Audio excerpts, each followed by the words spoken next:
What is broadcast receiver in Android? In this video, we are going to learn about broadcast receivers, what are the types of broadcast receivers, and how to implement broadcast receivers in your own Android applications. Broadcast receivers are one of the 4 important components in Android app. So what are the 4 components in Android applications? First is the activity, second is service, third is broadcast receiver, and fourth is content provider. In this video, we will be focusing only on broadcast receiver component. So what is broadcast receivers in Android? In Android operating system, certain events can happen such as turning on off aeroplane mode, turning on off Wi-Fi, Bluetooth, or even connecting your phone to charging. Whenever certain events happen, those events are broadcasted in the entire Android operating system as a broadcast events. And then those broadcast events can be captured by applications in Android. Inside your Android application, you can set up your own broadcast receiver to keep eye on the certain events happening in Android operating system or Android device. There are 2 types of broadcast event in broadcast receiver. First is the system event. System events can be anything such as turning on aeroplane mode, Bluetooth, Wi-Fi, even connecting your phone to charging is a system events. Basically, these are events associated with Android system.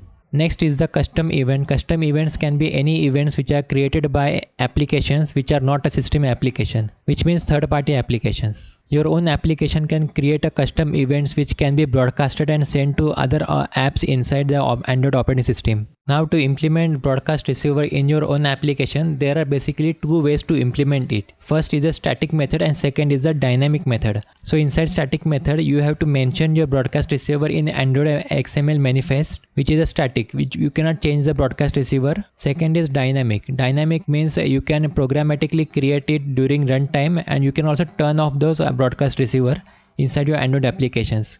In this video, I will teach you both of it. Both are very easy to learn. Now let's look at the example code to understand how to implement broadcast receiver in your own Android application. Here I have already made an application. There are 3 applications which I have made. The first application I will teach you how to create custom static broadcast receiver. In second, I will teach you how to implement broadcast receiver to listen for system events such as aeroplane mode, toggle on and off. And third is the dynamic broadcast receiver, in which I will teach you how to implement broadcast receiver in a dynamic method. So let's start with the first one, which is a custom static broadcast receiver. First, you have to create a static receiver.kt Kotlin file, and this is a class file. Add the broadcast receiver constructor here. This will make this class into a broadcast receiver. And then next, you have to create an on receive event. So basically this event is triggered whenever a broadcast is received by your Android application. Now the way broadcast is received is via intent, and you have to listen to a broadcast with a string. Now each and every broadcast is received via intent.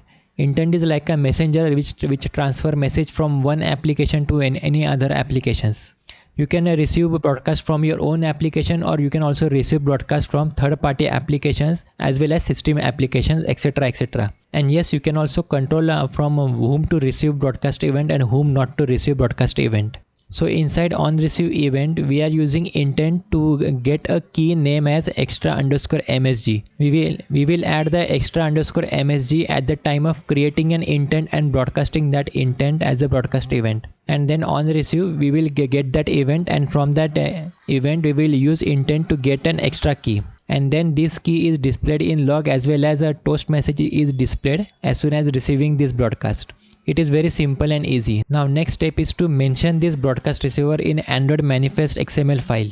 Now open AndroidManifest.xml file. Inside this AndroidManifest.xml file, you have to mention a tag name receiver. Receiver stands for broadcast receiver. And then add the name of the broadcast receiver, which is the .static receiver. And this is the name of the Kotlin file which we have created. Now here I have mentioned export is equal to true. So in case if I want to allow any other third-party application to trigger my own broadcast receiver so that I can receive broadcast event from that third-party application, then you can write export is equal to true. But in case if you don't want to receive any broadcast event from third-party receiver and you only want to receive broadcast event from your own applications only, then you can make Android export is equal to false. Inside the receiver, here I have created an intent filter. And inside this intent filter, I have added action and add property Android name is equal to com.devesh.broadcastReceiver app.static_action. Now this string of text is important because this string of text is associated with our own broadcast receiver. Now you can write this string anything you want, but here for my own application I have add com.devesh.broadcastReceiver.static_action. Now here Android name is equal to this string. This is basically a name of the event. Since I am creating a custom broadcast event, you can write any name which you want. But in case if you are receiving a system event, then you have to add a string name which is associated with the system, which we will learn in further part of this video. So this is how you mention the broadcast receiver in your Android manifest file. Now after adding it into manifest, now we have made a broadcast receiver. Now next step is to trigger this broadcast receiver by sending a broadcast event. Now let me show you how to trigger this current broadcast receiver to receive the event. And we can trigger it by sending it a event. Let me show you how to trigger that event. Now open your main activity.kotlin file. First we have to create a string which is associated with that broadcast event, our own broadcast event. Now this is the same string which I have added in AndroidManifest.xml file. Now scroll down below and I have added a small button here, and after clicking this button a broadcast event is sent to the Android operating system. Now to create a broadcast event and send a broadcast event, first create an intent, then add our string which is static action. This string is a name of our broadcast event which we previously have mentioned. Inside this intent we will add extra underscore msg.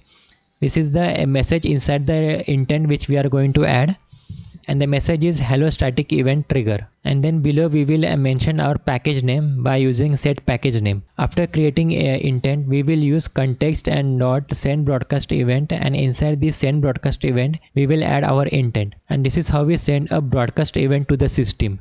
And then system send this broadcast event to our application in the static broadcast receiver class which we have created previously. Now let's debug the application and see how it runs on virtual device. Here I will click the debug button and open the Android virtual device. So this is our application, and as soon as I click trigger static broadcast event, the event is trigger and we will see a message static receiver.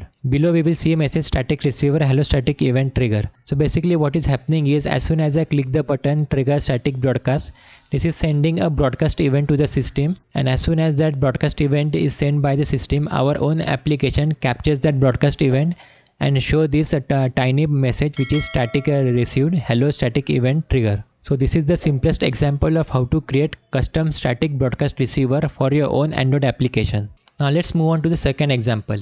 In second example, we will look how to listen for a system events and receive system events of broadcast receiver.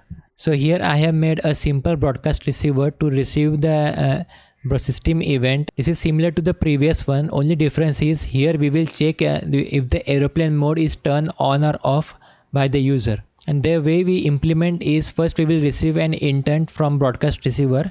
So from the intent which we receive after triggering the aeroplane mode on or off broadcast event, we will use the intent to receive the state, and the state is a boolean in state.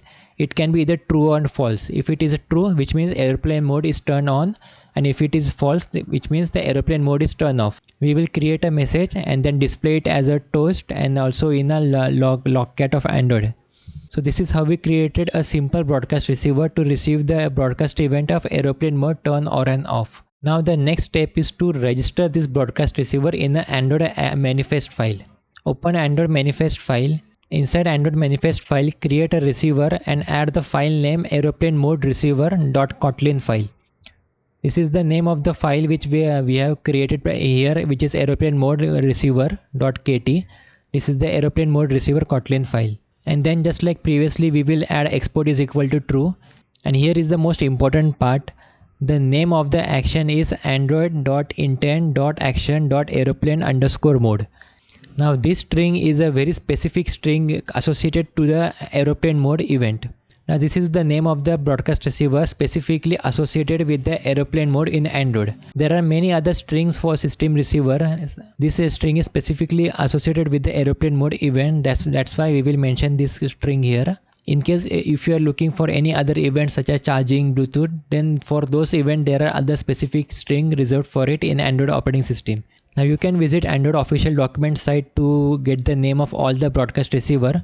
But since we are looking for the aeroplane mode specifically broadcast receiver, we will add this specific string here, that is android.intent.action.aeroplane_mode.